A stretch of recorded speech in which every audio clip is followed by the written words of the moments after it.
Bonjour à tous, les incendies continuent de s'intensifier en Bourgogne-Franche-Comté. Hier, un bâtiment agricole a pris feu en fin d'après-midi à Bulle, dans le Doubs, avant de se propager vers une habitation. 1200 mètres carrés ont été détruits au total.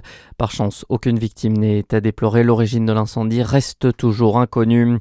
Le président de la région au chevet des secteurs touchés par les incendies en Côte d'Or, Jérôme Durin, s'est rendu sur 3 des sites sinistrés du département. Sur place, il a rencontré les élus, les services de secours et les acteurs locaux mobilisés après ces différents départs de feu. Au total, près de 70 hectares de végétation ont été détruits. En un mois, près de 250 feux de forêt ont été enregistrés dans la région. Du côté de la Gironde, les flammes poursuivent leur route vers Bordeaux. 5 nouvelles communes ont été évacuées dans la nuit en Gironde face à la progression rapide de l'incendie. Ces nouvelles évacuations ont concerné 55 000 personnes. Elles sont 220 000 au total à avoir été évacuées dans le département depuis le début de l'incendie. Les flammes ont brûlé 42 000 hectares selon un dernier bilan de la préfecture ce matin.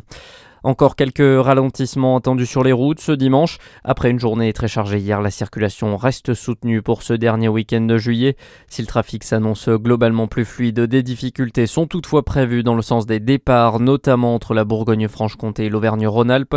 Bison Futé recommande d'ailleurs d'éviter l'autoroute A6 entre Beaune et Lyon.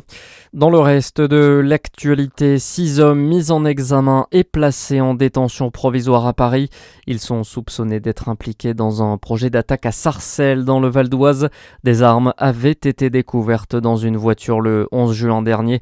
Près de 300 personnes avaient notamment été évacuées. Et puis les Français n'en finissent plus de bouleverser le monde du badminton. Hier, Thomas Junior Popov s'est hissé en finale de l'Open de Chine, l'un des plus grands tournois du monde. Il affrontera ce matin le Taïwanais Xu Tianchen. Bon dimanche sur Fréquence Plus.